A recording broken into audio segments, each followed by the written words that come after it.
हे guys, माहौल सबसे important chapter input tax credit आ रहा है आपके सामने। दिल थाम के बैठेगा शानदार तरीके से। सरकार input tax credit ITC section number 16 से लेके सेक्शन नंबर 21 तक दिल थाम के। Sir section number 16 sub section 1 ध्यान देना, सुपर फास्ट गाड़ी है ये।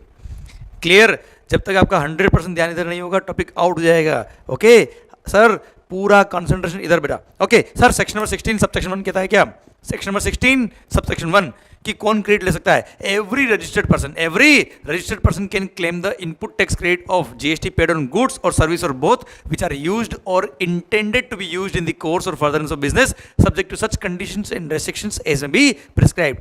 सब सेक्शन 2 बोलता है हाँ भाई हाँ, क्रेडिट मिलेगा पर ये चारों कंडीशन पूरी होगी उसके बाद मिलेगा। फर्स्ट, टैक्स इनवॉइस और डेबिट नोट और एनी द प्रिस्क्राइब्ड डॉक्यूमेंट जिसके बेस पे आप क्रेडिट ले रहे हो वो आपको रिसीव हो जाना चाहिए। सेकंड कंडीशन, गुड्स और सर्विस और बोथ जिसका आप क्रेडिट ले रहे हो वो आपको रिसीव हो जाना चाहिए। पर हाँ, यहां लिख दिया क्या? Bill to ship to model अगर है, बिल टू शिप टू मतलब आपने बिल मेरे को लिखा और डायरेक्ट शिपिंग किसी थर्ड पर्सन को किया मेरे बिहाफ पर, तो जब उस थर्ड पर्सन को रिसीव हो जाएगा, मान लेंगे मेरे को रिसीव हो गया, भले वो गुड्स हो या सर्विसेज हो। Clear? Bill to ship to model है, आपने मेरे बिहाफ पे सर्विस किसी थर्ड पर्सन को दी डायरेक्टली, तो जब उसको सर्विस रिसीव हो जाएगी या उसको गुड्स रिसीव हो जाएगा तब मान लेंगे मेरे को रिसीव हो गया और क्रेडिट मिल जाएगा साहब। Third condition, sir supplier must have paid the tax, पर हाँ subject to provisions covered in section number 41, मतलब सप्लायर ने टैक्स पे कर दिया होना चाहिए, पर आप चाहे तो एक बार प्रोविजनल क्रेडिट ले सकते हो और बाद में अगर उसने टैक्स पे नहीं किया होगा तो आपका क्रेडिट रिवर्स करना पड़ेगा। And sir fourth condition, receiver ने अपना रिटर्न फाइल कर दिया होना चाहिए, recipient must have filed his return 3B। Clear? तो क्रेडिट मिलेगा, नहीं तो क्रेडिट नहीं मिलेगा। अच्छा, चारों को थोड़ा सा डिटेल में बात करते हैं हम। फर्स्ट क्या है? टैक्स इनवॉइस और डेबिट नोट और any the prescribed document should be received. अब ध्यान देना बेटा, any the prescribed document define किया है रूल नंबर 36 ने, बोला है कि टैक्स इनवॉइस सप्लायर ने इशू किया है। सेकंड, अगर रिवर्स चार्ज मैकेनिज्म में रेसिपिएंट खुद लायबल है, खुद ने खुद पे टैक्स इनवॉइस इशू किया है तो वो इनवॉइस उसके पास होना चाहिए बेटा। थर्ड, सर अगर आपने सर सप्लायर ने क्या किया है? रिवाइज टैक्स इनवॉइस इशू किया है। रिवाइज टैक्स इनवॉइस किन किन डॉक्यूमेंट के बेस पे क्रेडिट मिलता है? थर्ड डॉक्यूमेंट क्या है? Revise tax invoice. Revise tax invoice कब इशू होता है बेटा? अगर रजिस्टर्ड नहीं था सप्लायर रजिस्टर्ड नहीं था पर वो लायबल टू रजिस्टर हुआ, फिर उसने रजिस्ट्रेशन के लिए अप्लाई किया, 30 दिन का वक्त मिलता है बेटा उसको, तो जिस दिन वो लायबल टू रजिस्टर हुआ उसके 30 दिन के अंदर वो रजिस्ट्रेशन के लिए अप्लाई कर सकता है। पर सर जिस दिन वो लायबल टू रजिस्टर हुआ तब से टैक्स तो लगना चालू हो जाएगा बेटा, पर जब तक उसका रजिस्ट्रेशन नंबर नहीं आएगा तब तक वो टैक्स इनवॉइस इशू नहीं कर सकता। इसलिए वो normally regular normal bill issue करेगा और जैसे ही रजिस्ट्रेशन नंबर आएगा उसका, उसके 1 महीने के अंदर वो रिवाइज टैक्स इनवॉइस इशू कर देगा जिसमें टैक्स का अमाउंट लिखेगा और उस टैक्स का आपको क्रेडिट मिल जाएगा उस रिवाइज टैक्स इनवॉइस के बेस पे बेटा। Then sir input service distributor ने जो इनवॉइस लिखा होगा टैक्स इनवॉइस आईएसडी इनवॉइस जिस पे टैक्स लिखा होगा डिस्ट्रीब्यूशन वाला, उसका आपको आईटीसी मिल जाएगा, वो डॉक्यूमेंट्री एविडेंस है बेटा। देन अगर आपने कोई भी गुड्स इंपोर्ट किया तो इंपोर्ट ऑफ गुड्स पर आईजीएस लगता है बेटा, तो बिल ऑफ एंट्री पे असेसमेंट हुआ होगा या any other assessment document in respect of import of goods, उन डॉक्यूमेंट की बेस पे आपको क्या मिलेगा? आईटीसी मिलेगा बेटा। ये हो गया क्या? Documentary evidence on the basis of which you can avail the ITC. और एक और डेबिट नोट कि सर अगर कभी भी वैल्यू प्लस हुआ या टैक्स का अमाउंट इंक्रीज हुआ तो सप्लायर ने डेबिट नोट इशू किया होगा, उस डेबिट नोट के बेस पे हमको आईटीसी मिल जाएगा। This are the documentary evidences जिसके बेस पे क्रेडिट मिलेगा। प्लस यहाँ रूल नंबर 36 ने लिख दिया क्या? सर टैक्स इनवॉइस या इन अदर डॉक्यूमेंट पे वो सारी इन्फॉर्मेशन जो रूल नंबर 46 ने बताई है वो सारी इन्फॉर्मेशन लिखी होगी तो ही आपको आईटीसी मिलेगा, नहीं तो आईटीसी नहीं मिलेगा। पर प्रोवाइजो ऐड करके बोल दिया क्या? कोई बात नहीं, अगर सारी इन्फॉर्मेशन नहीं भी है पर एटलीस्ट ये थोड़ी इन्फॉर्मेशन है। क्या क्या? सप्लायर और रेसिपिएंट का GST number, then description of goods और सर्विस और बोथ जो भी है सर, देन उसका वैल्यू ऑफ सप्लाई, देन उसमें जो टैक्स चार्ज किया है टैक्स का अमाउंट, एंड अगर इंटर स्टेट सप्लाई है तो प्लेस ऑफ सप्लाई। एटलीस्ट ये इन्फॉर्मेशन भी है तो भी चल जाएगा, बाकी इन्फॉर्मेशन नहीं चल जाएगा सब, आपको आईटीसी मिल जाएगा। देन सर रूल नंबर 36 सब रूल नंबर 4 बोलता है क्या? बच्चों ध्यान सुनना, ये बात खास बात है कि अगर आपने आईटीसी लेना है तो आपको सर जीएसटीआर 2A में जो सप्लायर ने जीएसटीआर 1 सबमिट किया होगा, आपके 2A में आ रहा होगा बेटा, और 2A के बेस पे आप आईटीसी ले सकते हो। पर अगर कोई पर्टिकुलर सप्लाई इनवर्ट सप्लाई आपके जीएसटीआर 2A में नहीं आ रही है फिर भी आप उसका प्रोविजनल बेस पे क्रेडिट ले सकते हो, but not more than 20% of the eligible ITC. बेटा ध्यान रखना, जिनके नवंबर 20 एग्जाम्स आएंगे उनके लिए 10% हो गया अमेंडमेंट बेटा। सर जिनका एग्जाम जुलाई 2020 है उनके लिए 20% वाला पॉइंट एप्लीकेबल है, और जिनके लिए नवंबर 20 एग्जाम्स उनके लिए 10%। क्लियर? तो सर एलिजिबल आईटीसी का 110% आप आईटीसी ले सकते हो अगर नवंबर 20 एग्जाम है तो, और जुलाई 20 अगर आपके एग्जाम से तो एलिजिबल आईटीसी जो आपके पास है, जिसके इन्वेस्टर्स आपके 2A में आ गए हैं, क्लियर साहब, उसका आप 120% आईटीसी ले सकते हो बच्चों, अगर जुलाई 20 एग्जाम है तो बेटा। हाँ है ना बच्चों? ओके सर, ये हो गया एलिजिबल आईटीसी। अब सुनना बच्चों ध्यान से, supplier must have paid the tax, पर आप चाहे तो प्रोविजनल बेस पर क्रेडिट ले सकते हो। एंड थर्ड क्या था, फोर्थ क्या थी बेटा, recipient must have filed the returns. Okay, section number 16 subsection 2 फिर एक प्रोवाइजो दिया बेटा। प्रोवाइजो बोलता है क्या, कभी भी गुड्स इंस्टॉलमेंट में या लॉट्स में आ रहे हैं तो जब लास्ट लॉट या लास्ट इंस्टॉलमेंट आएगा तब आपको आईटीसी मिलेगा, नहीं तो आईटीसी नहीं मिलेगा। सेकंड प्रोवाइजो दिल थाम के सुनेगा sir, rule section number 16 subsection 2 second proviso read with rule number 37 बोलता है क्या, चारों कंडीशन सेटिस्फाइड, आपने आईटीसी ले भी लिया, पर if the recipient fails to make payment to the supplier, if the recipient fails to make payment to the supplier within 180 days from the date of issue of invoice, तो ऐसे case में जितना payment वो fail हो गया पे करने में, उतना प्रोपोर्शनेट उसको आईटीसी रिवर्स करना पड़ेगा, वो भी along with interest. I repeat sir, if the recipient fails to make payment to the supplier within 180 days from the date of issue of invoice, तो जितना अमाउंट वो फेल हुआ पे करने में, उतने अमाउंट का प्रोपोर्शनेट उसको आईटीसी क्या करना पड़ेगा, रिवर्स करना पड़ेगा।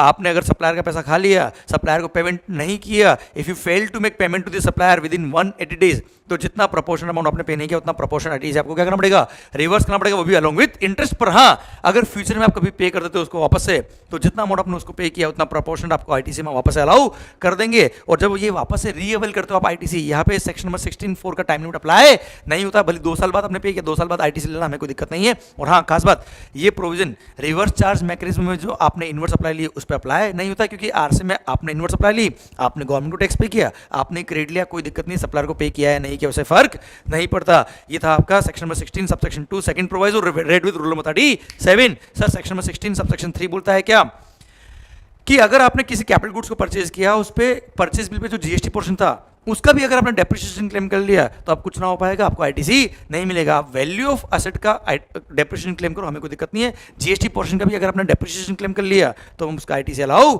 नहीं करेंगे। सेक्शन नंबर 16 सबसेक्शन 4 कि भाई अगर आप आईटीसी लेना भूल गए या आपने किसी वजह से आईटीसी नहीं लिया, तो किसी पर्टिकुलर इनवॉइस या डेबिट नोट का आईटीसी आप कब तक ले पाएंगे, जिस फाइनेंशियल ईयर से रिलेटेड वो इनवॉइस था, उस इनवॉइस का या उस इनवॉइस से रिलेटेड डेबिट नोट का वो फाइनेंशियल खत्म होने के बाद सितंबर मंथ की रिटर्न फाइल करने की ड्यू डेट या actual filing of annual return which ever is earlier तक आप क्रेडिट ले पाएंगे, उसके बाद क्रेडिट ना हो पाएगा। क्लियर? केवल फर्स्ट ईयर जो 17-18 फाइनेंशियल ईयर था उसमें सिंस अवेलमेंट ऑफ आईटीसी में कई सारे इशू थे, फर्स्ट ईयर था, इसलिए वहाँ पे 31 मार्च 2018 तक अलाउ किया था, 31 मार्च 2019 तक अलाउ किया था बेटा। उसमें सितंबर मंथ की रिटर्न फाइल करने की ड्यू डेट या actual filing of annual return which ever is earlier को एक्सटेंड करके 31 मार्च 2019 अलाउ कर दिया था केवल फर्स्ट ईयर में बेटा। अब वो पॉइंट अब रिलेवेंट नहीं है बेटा। ओके, ये सेक्शन नंबर 16 खत्म होता है। अब क्लियर बच्चों? माहौल sir, section number 17 sub section 5 पहले हम पढ़ रहे हैं, ब्लॉक क्रेडिट। देखो सेक्शन नंबर 16 सब सेक्शन 1 ने बोल दिया क्या, every registered person can take the input tax credit of all the goods or service or both which are used or intended to be used in the course or furtherance of business। पर sir 17(5) बोलता है क्या, notwithstanding anything contained in section number 16 subsection 1 और 18 subsection 1 following के respect में कोई credit नहीं मिलेगा। क्लोज नंबर ए बोलते हैं motor vehicle which are designed to transport passenger having approved seating capacity up to 13 persons including driver, इसका कभी क्रेडिट नहीं मिलेगा। बच्चों ध्यान रखना, ये motor vehicle design to transport passengers है, having approved seating capacity up to 13 person, उनका क्रेडिट नहीं मिल रहा है। 13 से ज़्यादा वाला, 13 कैपेसिटी बोल रहा हूँ बेटा। मारुति 800 में 20 जने बैठ गए, कैपेसिटी 4 की इसकी। Clear sir? Having approved seating capacity up to 13% उसका क्रेडिट नहीं मिलेगा इंक्लूडिंग ड्राइवर बेटा। हाँ है ना सरकार? पर इससे एक्सेस, इससे बड़ा अगर व्हीकल है बस वगैरह है तो क्रेडिट मिल जाएगा अगर बिजनेस के लिए काम आ रही है तो बेटा। पर हाँ, अगर आपके पास ट्रक वगैरह खरीद लिया, लोडिंग व्हीकल खरीदा, उसका आईटीसी मिलेगा, उसमें कोई दिक्कत नहीं बेटा। और पर हाँ, ये अप टू 13 सीटिंग कैपेसिटी वाले motor vehicle design to transport passenger, इनका भी आईटीसी मिल जाएगा अगर ये फॉलोइंग 3 सप्लाईज में काम आए तो। If those are used in making following 3 taxable supplies, first any of these following 3 taxable supplies, first further supply of such vehicles, बेटा आप व्हीकल ही बेचते हो या रेंट पे देते हो बेटा, तो आपने व्हीकल परचेस किया, उसका आईटीसी मिल जाएगा। Second, such vehicle is being used in providing service of transport of passengers, and third, such vehicle is being used in providing training in driving such motor vehicle बेटा। हाँ है ना, car चलाना सिखाते हो बेटा तो कार का क्रेडिट मिल जाएगा बच्चा। ओके सर, फिर क्लोज नंबर डबल ए बोलता है क्या, एयरक्राफ्ट और वेसल्स, इसका भी क्रेडिट नहीं मिलेगा except if those are used in making following 4 taxable supplies, या फिर एक्सेप्ट सच वेसल या aircraft is used in transportation of the goods. Sir aircraft या वेसल ट्रांसपोर्ट ऑफ गुड्स में काम आया, क्रेडिट मिल जाएगा। और फॉलोइंग 4 टैक्सेबल सप्लाईज में काम आया, फॉलोइंग 4 में से किसी भी टैक्सेबल सप्लाई में काम आया तो क्रेडिट मिल जाएगा। फर्स्ट क्या है, same further supply of such aircraft या vessel. Second transport of passenger की service. Third providing training on navigating such vessel या providing training on flying such aircraft. उसके लिए अगर आपने एयरक्राफ्ट या वेसल परचेज किया क्रेडिट मिल जाएगा, अदरवाइज क्रेडिट नहीं मिलेगा। क्लोज नंबर ए भी बोलता है क्या, अरे ये मोटर व्हीकल वेसल या एयरक्राफ्ट जिसकी मैंने बात करी क्लोज नंबर ए और डबल ए में, उनका क्रेडिट अगर आपको मिल रहा है तो उसके रेस्पेक्ट में सर्विसिंग रिपेयर मेंटेनेंस सर्विस का क्रेडिट भी मिल जाएगा, जनरल इंश्योरेंस सर्विस का भी क्रेडिट मिल जाएगा। पर इनके अगर मोटर व्हीकल वेसल या एयरक्राफ्ट का क्रेडिट नहीं मिलता तो इनकी सर्विसिंग रिपेयर मेंटेनेंस सर्विस या जनरल इंश्योरेंस सर्विस का भी क्रेडिट नहीं मिलेगा। पर हाँ, इसके दो एक्सेप्शन बेटा। एक तो इंश्योरेंस कंपनी, अगर उस इंश्योरेंस कंपनी ने क्या किया है, किसी मोटर व्हीकल वेसल या एयरक्राफ्ट का इंश्योरेंस किया है, तो उस इंश्योरेंस कंपनी ने अगर इनवर्ड सप्लाई लिया कौन सा, री इंश्योरेंस का बेटा किसी और से, या सर्विसिंग रिपेयर मेंटेनेंस सर्विस का, तो क्रेडिट मिल जाएगा। Second exception manufacturer of motor vehicle, manufacturer of motor vehicle ने मैन्युफैक्चर किया मोटर व्हीकल और उसने उन व्हीकल का मेंटेनेंस सर्विसिंग का सर्विसेज लिया या फिर उन कार का इंश्योरेंस वगैरह कराया उसने, उन मोटर व्हीकल वेसल एयरक्राफ्ट का, तो उसको आईटीसी मिल जाएगा, वरना आईटीसी किसी और को नहीं मिलेगा बेटा। हाँ है ना, clear, done. Clause number B, सुनना बच्चों ध्यान से, दिल थाम के।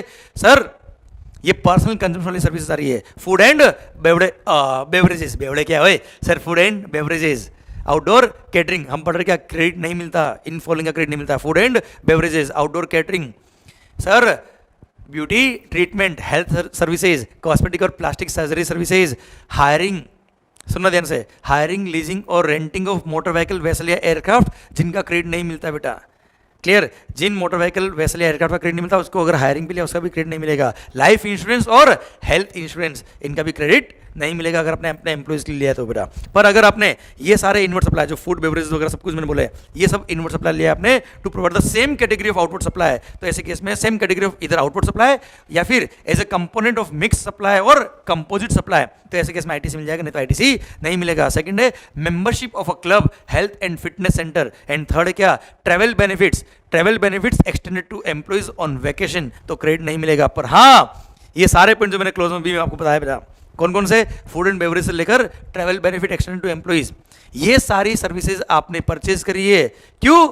क्योंकि किसी लॉ ने ऑब्लिगेटरी किया था बेटा कि आपको ये सर्विसेज अपने एम्प्लॉय को प्रोवाइड करवानी पड़ेगी, तो ऐसे केस में आपको आईटीसी मिल जाएगा, नहीं तो आईटीसी नहीं मिलेगा। जैसे सर आपका माइनिंग का काम है, माइनिंग करते हो, या आपकी फैक्ट्री केमिकल की, आपको किसी गवर्नमेंट के लॉ ने बोल दिया क्या आपको अपने एम्प्लॉयज़ का हेल्थ इंश्योरेंस करवाना पड़ेगा, और उस लॉ की वजह से हेल्थ इंश्योरेंस कराया तो आपको उस हेल्थ इंश्योरेंस का आईटीसी मिल जाएगा। जैसे कोविड-19 बेटा, अभी कोविड-19 आया बेटा, तो कई सारे मतलब महाराष्ट्र गवर्नमेंट ने इनफैक्ट कई सारी कंपनीज को बोल दिया, कैटेगरी को, कि आपको अपने एम्प्लॉयज़ का लाइफ इंश्योरेंस करवाना पड़ेगा। अब उस कंपनी ने अगर अपने एम्प्लॉय का लाइफ इंश्योरेंस करवाया तो सर उस लाइफ इंश्योरेंस के प्रीमियम पे जो जीएसटी पे किया उसका आईटीसी मिल जाएगा, क्योंकि लॉ ने ऑब्लिगेटरी किया, उसकी वजह से उसने वो इंश्योरेंस करवाया बेटा। Clear, done. Sir clause number C और डी सुना बेटा ध्यान से, कंस्ट्रक्शन रिलेटेड सर्विसेज, दोनों को साथ में मोटा बेटा में, वर्क्स कॉन्ट्रैक्ट सर्विस हो, कंस्ट्रक्शन सर्विस हो, या एनी गुड्स और एनी अदर सर्विस, भले आर्किटेक्ट हो गया, इंटीरियर डेकोरेटर हो गया, कोई भी गुड्स, सीमेंट स्टील कोई भी हो गया, ये सारे गुड्स, सारी services which are used in construction of immovable property, तो सर इनका कभी भी क्रेडिट नहीं मिलेगा, एक्सेप्ट व्हेन सच गुड्स और such services used in construction are used in providing further outward construction service और वर्क्स कॉन्ट्रैक्ट सर्विस, या फिर सच कंस्ट्रक्शन सर्विस और works contract service any other goods service are used in construction और installation erection of plant और machinery बेटा। और plant और machinery में अगर काम आए तो क्रेडिट मिल जाएगा, अदरवाइज क्रेडिट नहीं मिलेगा। पर प्लांट और मशीनरी की डेफिनेशन से 3 चीजों को एक्सक्लूड किया है, लैंड, बिल्डिंग और other civil structure, telecom tower और pipeline laid outside the factory premises. And हाँ ध्यान रखना बेटा, सर कंस्ट्रक्शन में कोई भी गुड्स या सर्विस काम आया क्रेडिट नहीं मिलता, and the term construction includes reconstruction, renovation, maintenance and repairs to the extent of their capitalisation बेटा। अगर आपने रिपेयरिंग सर्विस ली है बेटा, क्लियर, आपने अपनी फैक्ट्री की बिल्डिंग का रिपेयरिंग कराया और रिपेयरिंग अगर आपने कैपिटलाइज करवाया है तो क्रेडिट नहीं मिलेगा। पर रिपेयरिंग अगर आपने रेवेन्यू नेचर करवाया है, प्रॉफिट एंड लॉस अकाउंट में अगर आप खर्चा जा रहा है तो उस रिपेयरिंग में जो भी सीमेंट काम आया, जो भी सर्विसेज काम आई, उसका क्रेडिट मिल जाएगा। क्लियर, पक्का। सर नेक्स्ट आता है क्या, अगर आपने कोई इनवर्ट सप्लाई लिया ऐसे किसी पर्सन से जिसने कंपोजिशन स्कीम लिया सेक्शन 10 का, तो आपको आईटीसी नहीं मिलेगा। Then sir non resident taxable person, NRTP को कोई क्रेडिट नहीं मिलता है except IGST paid on import of goods imported by him बेटा। हाँ है ना। देन आता है क्या, अगर आपने कोई भी गुड्स और सर्विस बहुत पर्सनल कंजम्पशन के लिए पर्सनल कंजम्पशन के लिए परचेज किया है तो ऑब्वियसली बात है वो पर्सनल कंजम्पशन का हमारा है, आपको आईटीसी नहीं मिलेगा क्योंकि that is not in the course और फर्दरेंस ऑफ बिजनेस। देन सरकार ध्यान रखना बेटा, सर गुड्स लॉस्ट destroyed और stolen, goods lost stolen destroyed और written off in the books of accounts या गिवन एज फ्री सैंपल, हाँ है ना, तो आपको आईटीसी नहीं मिलेगा। Disposed of as a free sample तो ऐसे या गिफ्ट तो कोई क्रेडिट नहीं मिलता बेटा। एंड लास्ट, अगर सेक्शन नंबर 74, 129 या 130 के परसेंट में आपने कोई टैक्स पे किया तो आपको कोई आईटीसी नहीं मिलेगा, क्योंकि ये अगर आपने ऐसा कोई इनवर्स सप्लाई लिया जिसमें फ्रॉड हुआ था और सप्लायर ने टैक्स चोरी करी थी और उस टैक्स चोरी को डिपार्टमेंट पकड़ लिया, फिर उसने डेबिट नोट रेज किया उस टैक्स का, तो उस डेबिट नोट के बेस पे आपको कोई क्रेडिट नहीं मिलेगा। भारत माता की जय। ये सेक्शन नंबर 17 सबसेक्शन 5 पूरा खत्म होता है। अब ये था ब्लॉक क्रेडिट बेटा। सर नेक्स्ट आ रहा है क्या, सेक्शन नंबर 18 सबसेक्शन 6। सुनो बच्चों ध्यान से। अब सर पहले हम बात करें सेक्शन नंबर 18 सबसेक्शन 6। बच्चों मैं अपने लिंक के हिसाब से पढ़ा रहा हूँ, जो मैंने लेक्चर में आपने पढ़ाया था उसी लिंक से बच्चों, तो फास्ट कनेक्टिविटी होगी सर आपकी। सर ध्यान देना बेटा आपको। अच्छा एक उससे पहले एक सर्कुलर और, अगर आपने sir buy more save more इसकी मतलब ना sir buy one get one free, तो buy one get one free तो क्या वो फ्री है क्या, वो फ्री नहीं है। और ऐसे केस में सर मान लो मैं सप्लायर हूँ, मैं जैकेट सेल करता हूँ बेटा और मैंने स्कीम लगाई कि bye one get one free, तो सर 2 जैकेट में जब परचेज की होंगे उस पर टैक्स पे क्या होगा। अब सेल तो मैं एक ही कर रहा हूँ, दूसरा तो फ्री बेच रहा हूँ, वो फ्री नहीं बेच रहा हूँ, दोनों का प्राइस कंबाइन है बेटा, तो मेरे को पूरा आईटीसी मिलेगा, यहाँ पे कोई फ्री सैंपल नहीं माना जाएगा बेटा आपको। क्लियर। सेकंड, अगर आपने किसी को बाय मोर सेव मोर का स्कीम दिया हुआ है, तो ऐसे केस में अगर वो बल्क में परचेस करता है आप उसको डिस्काउंट देते हो, तो ऑन द इनवॉइस इटसेल्फ अगर आपने डिस्काउंट दे दिया तो ऐसे केस में आपका वैल्यू कम हो जाएगा, आपका वैल्यू मतलब इनवॉइस टैक्स वैल्यू कम हो जाएगा और आपका टैक्स भी कम लगेगा, तो बाहर को आईटीसी भी कम मिलेगा बेटा। थर्ड, अगर आपने बाद में सेकेंडरी डिस्काउंट दिया बेटा, क्या दिया बेटा, सेकंड डिस्काउंट, जैसे वॉल्यूम डिस्काउंट दे दिया आपने, टर्नओवर डिस्काउंट दे दिया है, टारगेट अचीव करने पर डिस्काउंट दे दिया, तो अगेन वैल्यूएशन में लिखा है बेटा सेक्शन नंबर 15 सबसेक्शन 3 में क्लोज नंबर बी में कि अगर आप सब्सिक्वेंटली डिस्काउंट देते हो और it was a part of the agreement कि ऐसा होने पर डिस्काउंट मिलेगा और आपने क्रेडिट नोट इशू कर दिया है, तो आपकी लायबिलिटी कम हो जाएगी, पर कंडीशन क्या है, रेसिपिएंट ने उतना प्रोपोर्शनल आईटीसी कम किया होना चाहिए बेटा। पर अगर आपने प्री एग्जिस्टिंग कंडीशन नहीं थी, आपने क्रेडिट नोट इशू नहीं किया और sir it is not linked with the invoices, तो ऐसे केस में आपका लायबिलिटी कम नहीं होगा, आप प्रॉपर केवल एक फाइनेंशियल क्रेडिट नोट इशू कर पाएंगे, जीएसटी वाला क्रेडिट नोट इशू नहीं कर पाएंगे, आपकी लायबिलिटी कम नहीं होगी, तो सामने वाले का आईटीसी भी कम नहीं होगा बेटा। Clear, done. Normal financial credit note, normal जो डिस्काउंट होता है बेटा, जो after the end of the financial दिए जाते हैं, एक पर्टिकुलर टाइम के बाद दिए जाते हैं बेटा, जिसको लिंक नहीं किया इनवॉइस से आपने। क्लियर, तो ऐसे केस में आपका लायबिलिटी कम नहीं होगा, तो सर बाहर का आईटीसी भी कम नहीं होगा। Clear, done. ये एक सर्कुलर था बच्चों आपके लिए अच्छा सा। ओके, अब बता दीजिए सर सेक्शन नंबर 18 सबसेक्शन 6। अगर आपने कोई कैपिटल गुड्स परचेज किया इंक्लूडिंग प्लांट और मशीनरी और परचेज करने के बाद कुछ टाइम बाद आपने उसको बेच दिया, भले यूज किया या नहीं किया, और यूज किया भले पूरा यूज किया है कम यूज किया, मतलब एज ए स्क्रैप बेचा या वर्किंग कंडीशन बेचा, सारे केस में भले यूज किया नहीं किया, भले एज ए स्क्रैप बेचा, भले वर्किंग कंडीशन बेचा, कैसे भी बेचा, ऐसे केस में उस पर कितना टैक्स पे करना पड़ेगा, जितना आपने आईटीसी अवेल किया था माइनस करेंगे क्या 5% पर क्वार्टर और part of the quarter from the date of purchase of that capital goods. उस कैपिटल गुड्स के परचेज इन्वेस्ट में जो डेट लिखी होगी बेटा, टैक्स इन्वेस्ट का डेट जो होगा बेटा, वहां से लेकर 5% पर क्वार्टर और part of the quarter less कर देंगे, रिमेनिंग अमाउंट जो बचेगा वो या actual tax payable on transaction value of capital goods sold whichever is higher, इतना आपको टैक्स पे करना पड़ेगा बच्चों। पर अगर आपने refractory bricks, moulds, dies, jigs और फिक्सचर्स एज ए स्क्रैप बेचा है, तो सिंस उसकी लाइफ 5 साल नहीं होती बेटा, इसलिए आप 5% पर क्वार्टर का फंडा मत लगाना। अगर आपने refractory bricks, moulds, dies, jigs, fixtures अगर आपने बेचे हैं एज ए स्क्रैप, तो डायरेक्ट उसके ट्रांजैक्शन वैल्यू पे जो टैक्स बनता है वो पे करना है, वहाँ पे व्हिचएवर हायर का फंडा नहीं लगाना बेटा। Clear, done. ओके, अब आ रहा है क्या सेक्शन नंबर 18 के अदर प्रोविजंस बेटा। सुनो बच्चों ध्यान से, अगर आपकी गुड्स एग्जाम थे या सर्विसेज एग्जाम थी और फिर क्या हो गई, टैक्सेबल हो गई, या टैक्सेबल थे एग्जाम हो गई, आप कंपोजिशन में थे, कंपोजिशन से बाहर आ गए, वाइस वर्सा, आप रजिस्टर्ड थे नहीं, आप रजिस्ट्रेशन आपने करा दिया, तो स्टॉक का आईटीसी क्या होता है वो प्रोविजन पड़ रहा है बेटा। दिल थाम के बेटे का सर, दिल थाम के, कॉन्सेंट्रेशन। सेक्शन नंबर 18 में लिखा है क्या, सुनो बच्चों ध्यान से, अलोंग विद द रूल।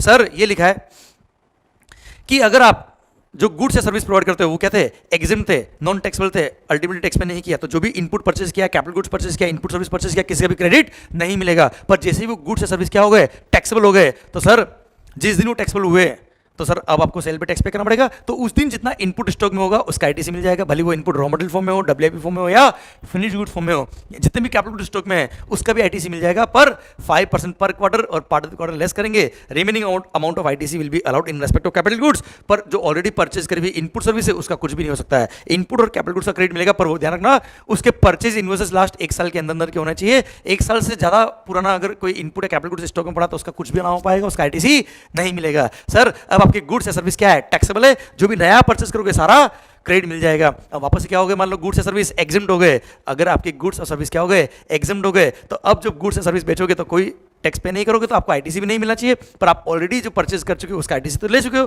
तो उसका रिवर्स करना पड़ेगा। जितना भी इनपुट स्टॉक में होगा, भले रॉ मटेरियल कंडीशन में हो, फिनिश गुड्स कंडीशन में हो या डब्ल्यूआईपी कंडीशन में हो, उसका आईटीसी क्या करना पड़ेगा, रिवर्स।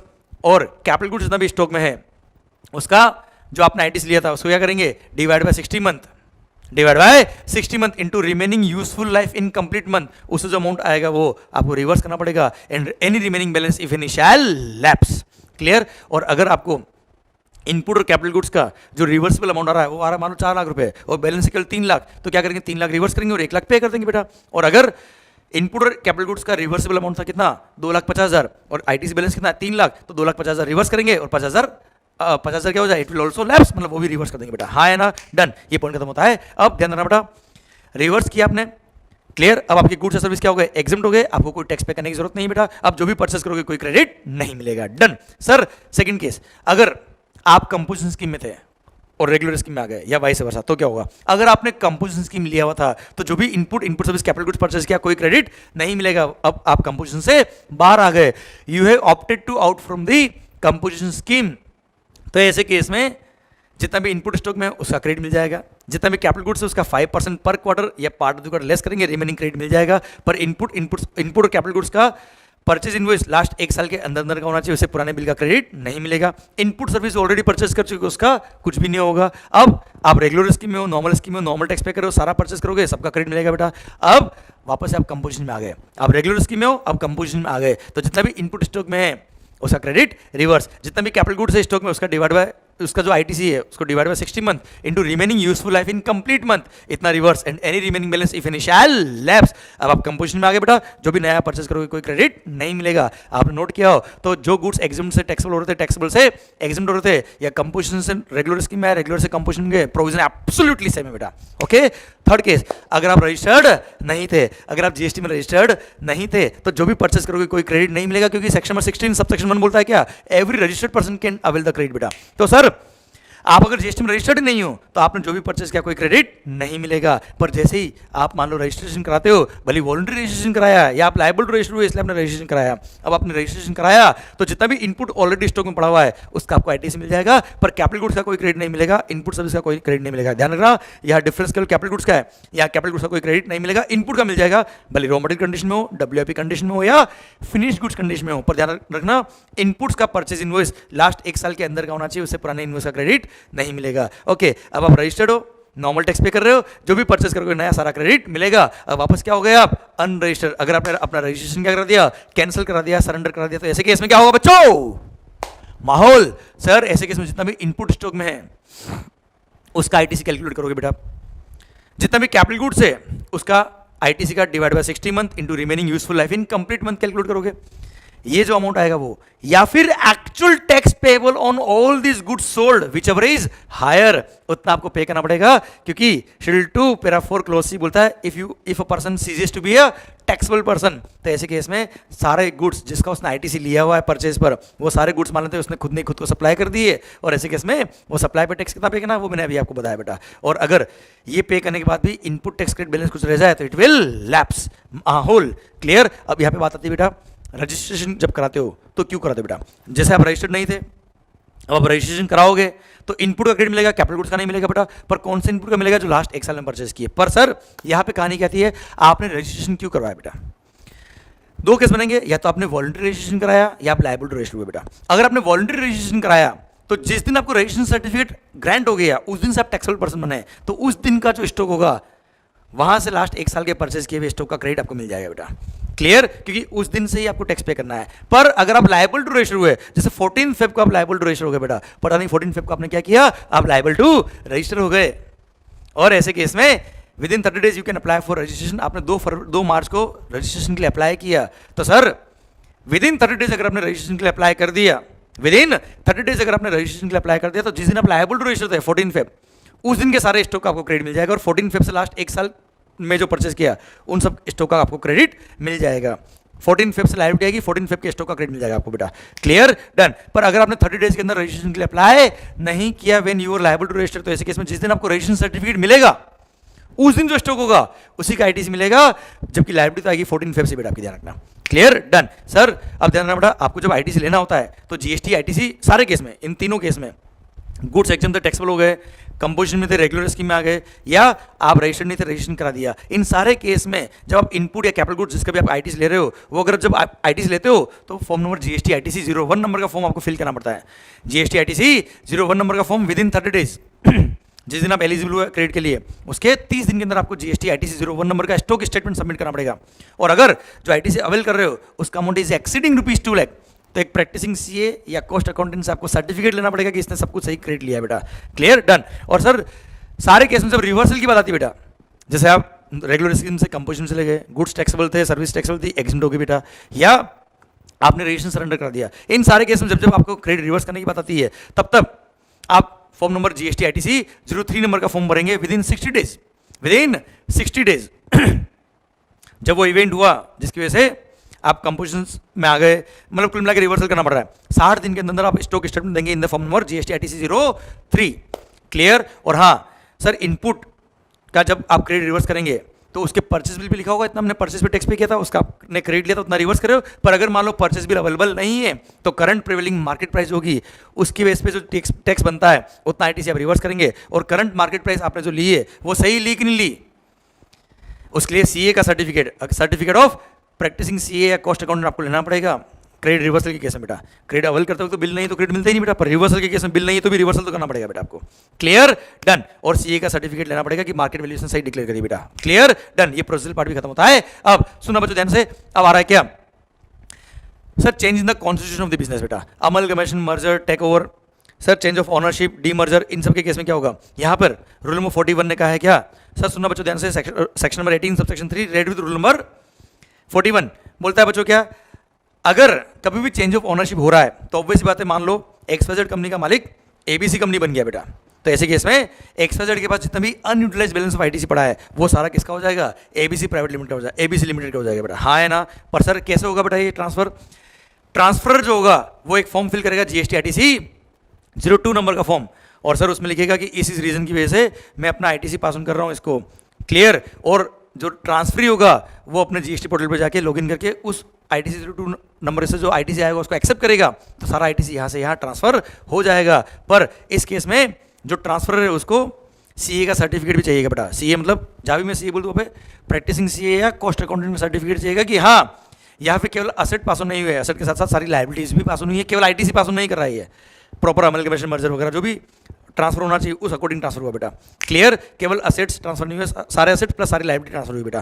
प्लस यहाँ पे एक और पॉइंट आएगा, अगर कभी डीमर्जर हुआ है, अगर कभी डीमर्जर हुआ है तो ऐसे केस में आईटीसी डिवाइड होगा बेटा दोनों कंपनी में, तो जितना value of assets pass on हो रहा है, जितना value of assets pass on हो रहा है उस रेशियो में आईटीसी पास ऑन कर देंगे बेटा। और हाँ, असेट्स में कौन कौन से असेट लेने, सारे असेट लेने बिजनेस के, भले उनके परचेज पे आपने आईटीसी लिया है नहीं लिया उससे कोई कंसर्न नहीं है।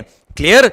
असेट्स के रेशियो में आप आईटीसी डिवाइड करके सर नई कंपनीज को आप आईटीसी पास ऑन कर देंगे बच्चों। और हाँ ध्यान देना बच्चों, ये था क्या रूल नंबर 41। अब रूल नंबर 41 ये कहता है कि मान लो मेरा राजस्थान में एक रजिस्ट्रेशन नंबर है, अब राजस्थान में मेरी एक और यूनिट है बेटा जो मेरी पहली एडिशनल पैसों बिजनेस थी, सेम रजिस्ट्रेशन नंबर था बेटा, सारा आईटीसी भी एक, सारी लाइबिलिटी भी एक, पर अगर मैं उस दूसरी यूनिट का नया रजिस्ट्रेशन ले रहा हूं तो रूल नंबर 41 ए कहता है उसको आईटीसी पास ऑन करना पड़ेगा। तो सेम वे एक तरह से डीमर्जर होता ना बेटा, a kind of that only बेटा। तो यहाँ पे जीएसटी आईटीसी 02A नंबर का फॉर्म फिल करके ट्रांसफर प्रोपोर्शनेट आईटीसी ट्रांसफर को पास ऑन करेगा जिसका नया रजिस्ट्रेशन करा रहे हो उस यूनिट का बेटा, रूल नंबर 41A के according. And sir again proportion किस रेशियो में होगा बेटा, वैल्यू ऑफ असेट्स जो उसको जा रहा है बेटा। सर तो असेट्स कौन से होंगे बेटा, सारे असेट्स, भले ही उसका आपने आईटीसी लिया है नहीं लिया उससे कंसर्न नहीं है, सारे असेट्स की वैल्यू हम लेंगे बेटा। और ध्यान रखना सर ये असेट्स किस प्रोपोर्शन होगा बेटा, राजस्थान की 2 यूनिट थी, दोनों यूनिट का आप रेशो ले लेंगे एसेट्स का और उस रेशो में पूरा आईटीसी डिवाइड हो जाएगा,